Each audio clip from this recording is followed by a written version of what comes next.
Five, four, three, two. All right, y'all. We're live on YouTube.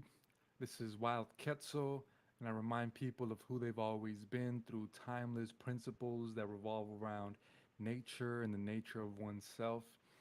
And my goal has always been with my content to really try to understand the human condition and understand what is really natural.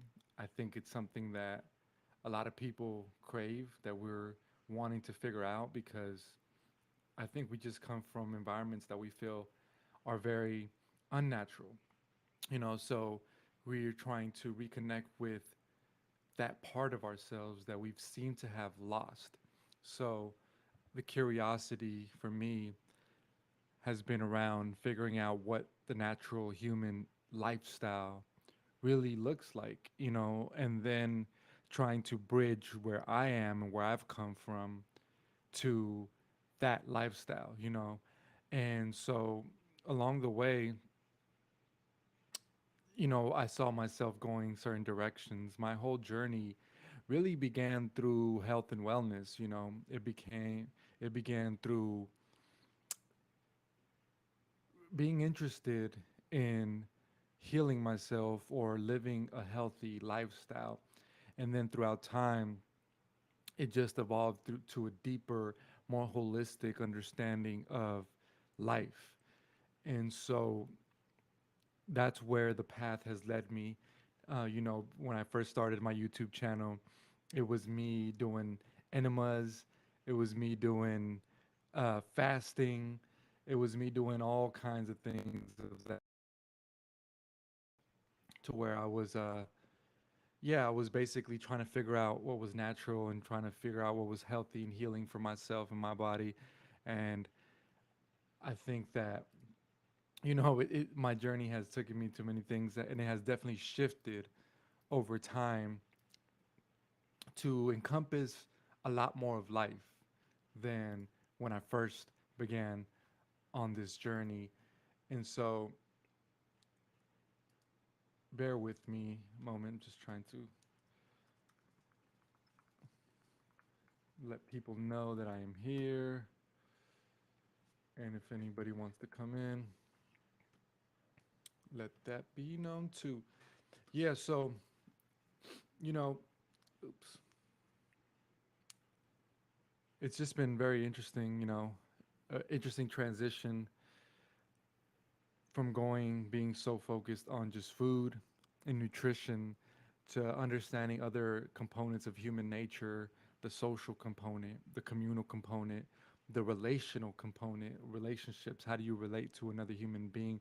How do you engage in healthy relationships? How do you build a family, raise a family? These are things that I'm still learning and still growing in, but they're definitely a lot more diverse than where I first started. So, yeah, man, I started out fasting, was raw vegan for some time, vegan for about 5 years.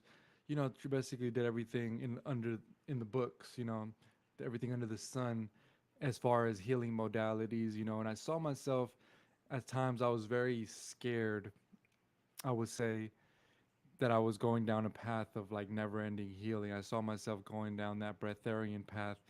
And I think I was in some sorts very I felt the pressure of it because I think when I go into something, I really go into it, and I really get involved with it. And so I saw myself going down this path, and I just thought, man, if I keep going with this, I'm gonna end up wanting to or desiring to not consume any food. And so at some point, that was something that I was considering. But then I had more experiences. I ended up leaving Southern California, which is where I grew up. You know, my parents came from Mexico, so we're first generation in the United States. They came over here through their own understanding, seeking a better life. Seeking better employment, better opportunities, financial opportunities. And so we came from, a small village ranch type of life where people just kind of live monotonous lives, you know. And I recently went back to that place, and interesting side story.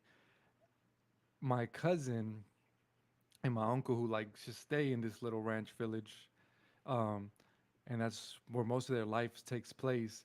We took them out to a restaurant, and they ended up ordering the exact same thing that they eat every single day in their house.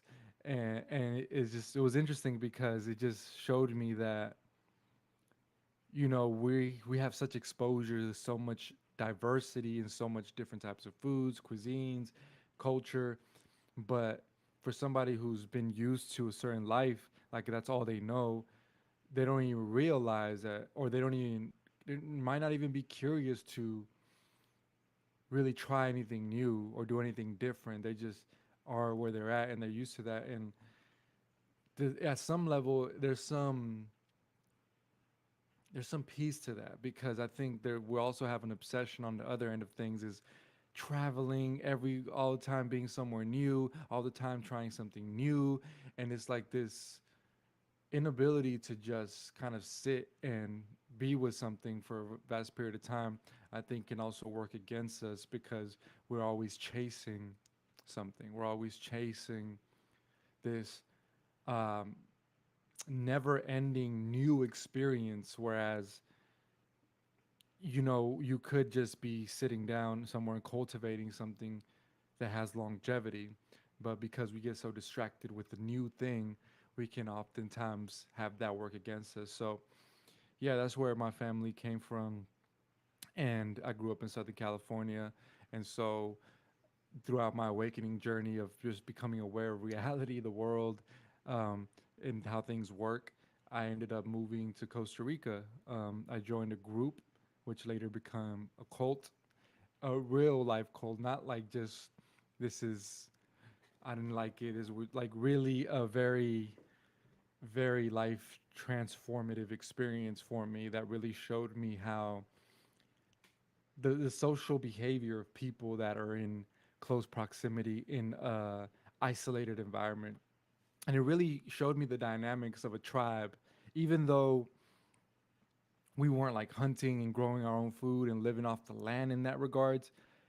That experience for me showed me the it showed me the social component to the human experience. How do humans relate to one another when they're in a closed off environment, in close proximity, and you really got to see human nature really play out. You got to see the way people talked behind one another's back, the way they threw each other under the bus, the way they, you know, were willing to do and say things that were not righteous because of the pressure of the environment, because of the pressure of the situation.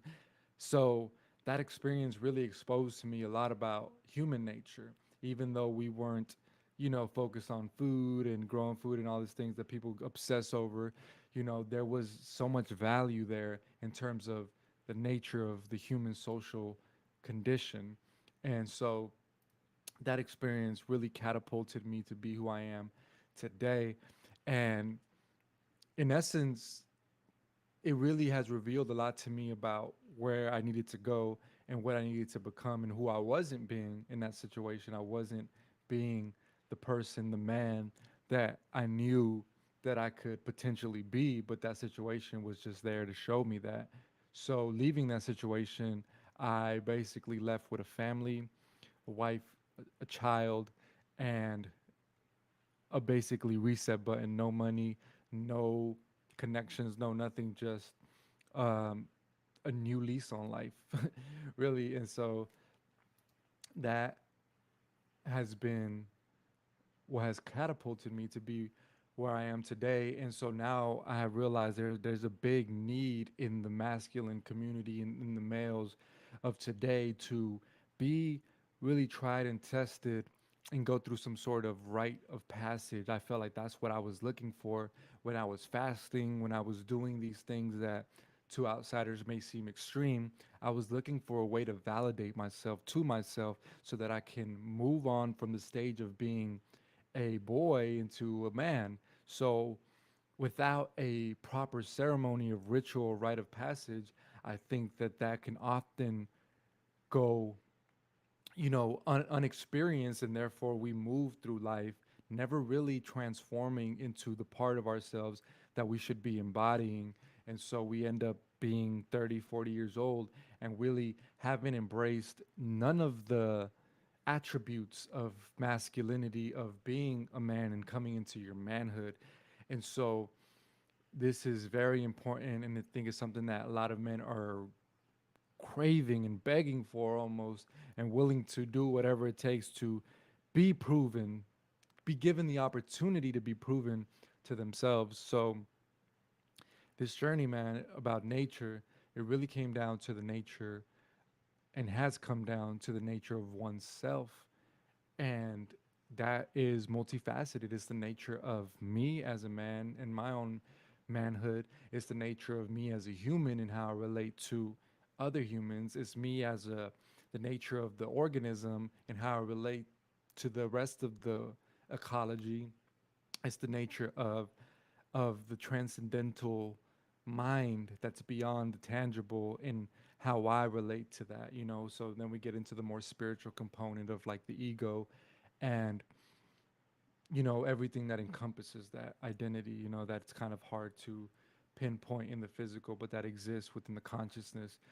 So it's it's more than just the birds and the trees and the food.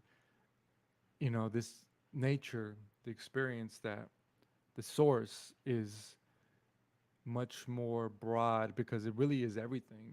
It encompasses everything. It's at the root of all.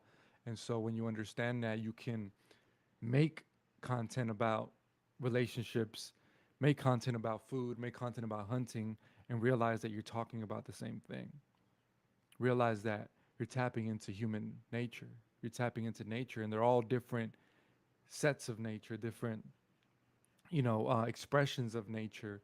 And so I choose to journey and traverse all of them. And I hope that I've been able to provide some value to people along my journey and sharing my experiences.